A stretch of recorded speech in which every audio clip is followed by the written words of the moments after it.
All right, good afternoon, everybody. Welcome to Matters Arising. And I have with me Okafor and Philip. Everybody looking very nice. Good afternoon, guys. Good afternoon.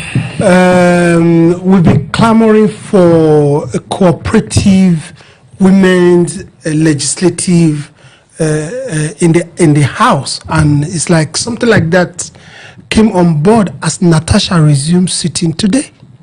Okafor. What came on board, really? Women supporting women? Yeah, women supporting. It didn't come on board. Okay. I mean, why is it that Nigerians would like Thanksgiving? We had a session a while ago where a foreigner was like, Nigerians would like to eat together, but we don't like to work together. We want to party together, but we don't want to build the community together. While Natasha was going through this travel, where are the women? Where are the women? Better late than never. What late than never to come and resume? Where are the women? Where are other female legislators in the House and in the Senate? Even in the State House of Assembly, where were they? You don't think that was enough for them to revote across the 36 states of the Federation? Where are the women supporting women? They follow party line. Let me tell you, so we don't push this into domestic issue. One of my friends casually said women only support women when they want to put the woman out of her husband's house. This Natasha case rose to a point where even the nation should stand, because you don't deny people representation. That is the core of democracy.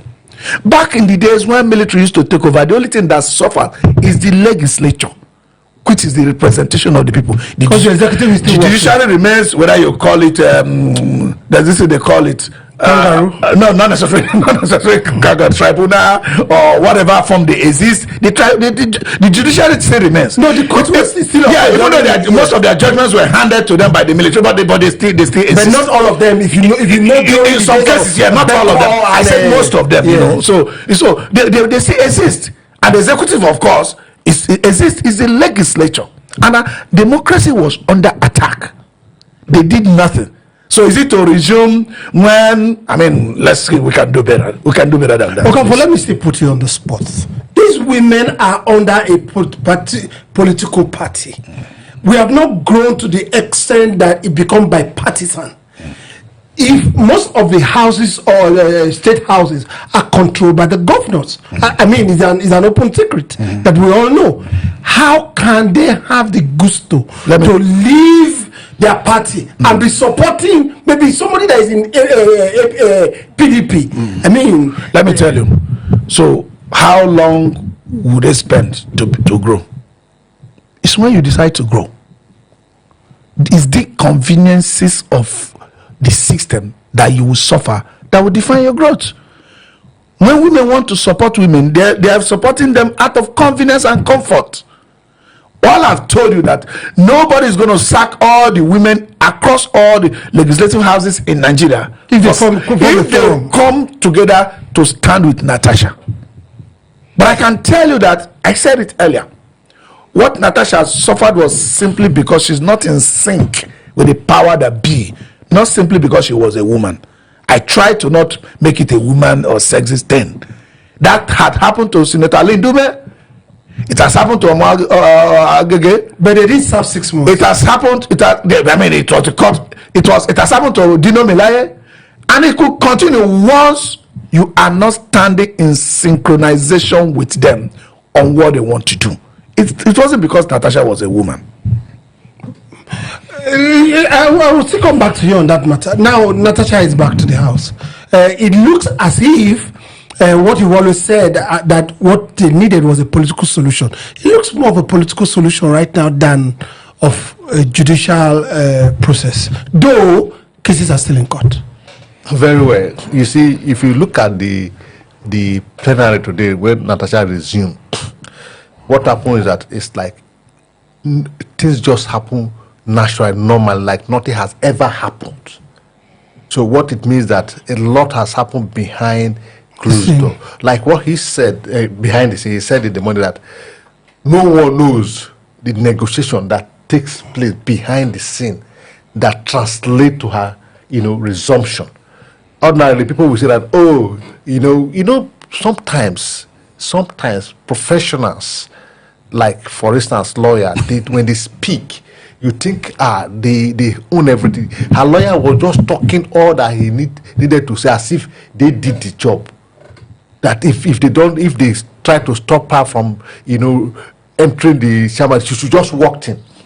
No, sometimes they add fuel to the fire. You understand?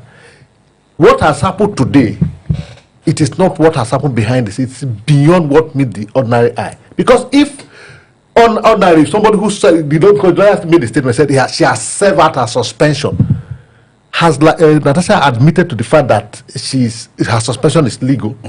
Has she admitted to the fact that she went on suspension? She never admitted to it because she challenged the suspension, the legality of the suspension in court. Because the court is unable, as at today, to reach a resolution on that matter, even though the trial court has taken a decision, both parties has appealed to a higher court, which decision is being awaited. The matter has not even come up for hearing, and here she has resumed. You understand?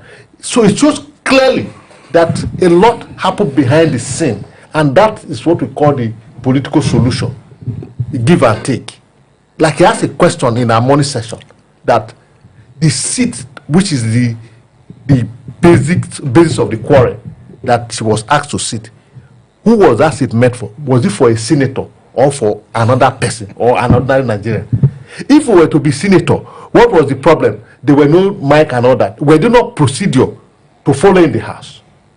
Because somebody asked a question, is it because she was a female, that was why the action is being meted on her? We said no. No. But if you look very well, her seat has also been changed as at now. It looks very well today. That is it, because you see, it is her approach, her person. Like I said, the Senate president faced the same issue in his time as ordinary senator in the House. Did he obey? Although she raised the same issue, when she was made to understand what has transpired, he apologized. That's the man in him. But the woman, instead of Natasha facing the issue of seat and all of that, she escalated to a different level, which is a matter for another day.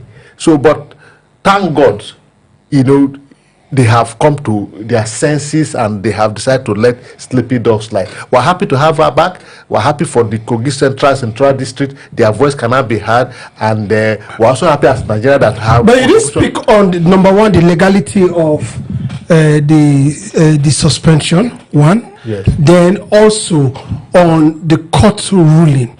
Now, on the court ruling, the court said she could come back.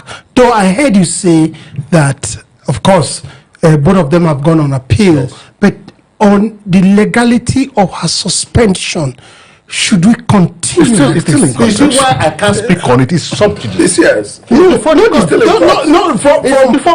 we have seen precedents and which we have spoken about before. Yes.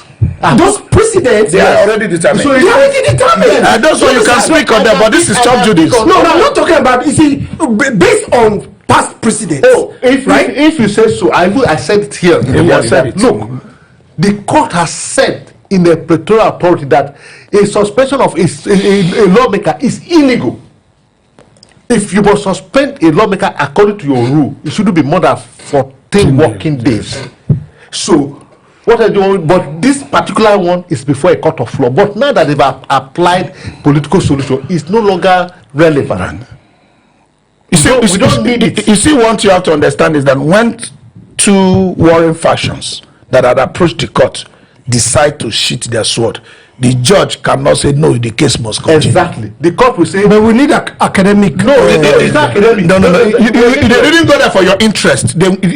She went there. Most cases are not for individual interest. Most cases are for personal interest. If, like you said, if two warring parties decide to shave the sword, and the matter is already before a court, what the court now do is that you go and put the terms of settlement that you have and file it in court, and court will pronounce on it as the judgment of the court. But when it becomes, so it's not when it becomes what you have agreed that going forward we are no longer fighting. When it becomes a matter of law, it's not about. Let me tell you. Let me draw your attention. Interpretation of the statute, the Senate rules, is not in contention. Yeah, that's not why they approached the court. Okay. Natasha approached the court because she believes her suspension was illegal. Asking her not to sit was illegal. Do you understand? And what you claim to be legal, it means that you do not intend to serve that. Okay, that's what he was telling you. You do not intend to subject yourself to what you said was illegal. So Natasha wouldn't have served out. Natasha would not have served out a suspension she claimed to be legal. That's like you're trying to have it on both sides. It makes no sense at all. Do you understand? What you say is illegal. You are not serving it. You are not serving it. As a matter, if you do serve it, and at the end of the day, it's found out that that thing was illegal, you should be compensated. For example, do you understand? So that's what I'm saying. Okafor, you don't understand what I'm saying. Yeah. Now, how can we now find out if the two of them have come together and I say we've shielded our sword and we don't want trouble anymore? Yeah. How can we now know? If you are interested in interpretation of any Senate rule, first of all, you're going to find out if you have locals to challenge. If it is constitution, any Nigeria can take issues of what is it called, interpretation up, because it concerns you in some form, passing through the procedures. One, you have to understand that you can't just take the Senate to court. There are procedures, and you have to check whether you have the locus to challenge. That's why there is a law. The law doesn't mean how you feel. You have to be party to it. The law has to affect you. So you have to check if you are interested in that and you think it affects you, and you think that the Senate rules they have now, like the court advised that they should review some and all that, good, you are free to take it up. But in this case, Natasha took them up because she believed one thing, that her suspension was illegal. Do you understand? So these they are parading that is expired, whatever.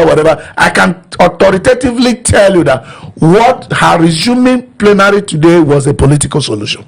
It's a political solution, and it is good enough. And remember, I had said earlier that this would have been the way to go initially. Do you understand? Political solution would have been the way to go, because looking at what led to the chaos, she was asked to sit in a certain seat, and that seat was also meant for a senator. If for any reason the mic is not working, or you think that place is not good enough and whatever, there are procedures that you need to follow. Okay, so this is my point. Political solutions are very good, but we are not a country that is governed by political solutions. We're a country that is governed by the rule of law. Now, should we always follow political solution other than the rule of law? Philip? You see, you cannot remove political solution from the rule of law. Why do you have political leaders who implement the laws? Is the politician, is the political leaders. So if one of the, you see, there's administration of law, and these are the people who are saddled with this administration of law. I know where you are going. So we are now being left in the ditch, because as it is, we cannot say this is how the court says. That should be the problem of the judiciary, because the matter was not filed yesterday. The matter is over 6 months. So that means we have fundamental issues. We have fundamental issues when it comes to the rule of law. Not with the rule of law, with the implementers. I've said it before. Simple. With the implementers. Let me come in there. Let me come in there. You witnessed Senator Alindume's case. There was judgment. Exactly. You witnessed that of Dino Melayo. There was judgment. That of Omar, there was judgment. This judgment that is going to come is not going to. You see, judgment. Those judgments were there when these people did what they did. They were there. So it's not about saying, oh, you want more judgment or whatever. If they continue to follow this appeal, Senator Natasha will not resume. If the senators or those in power continue to flout this laws. Can I comment? You see, that is where we like to jump bases. Elections have consequences. You can't elect people who are not concerned about national development into public offices and expect them to deliver a result.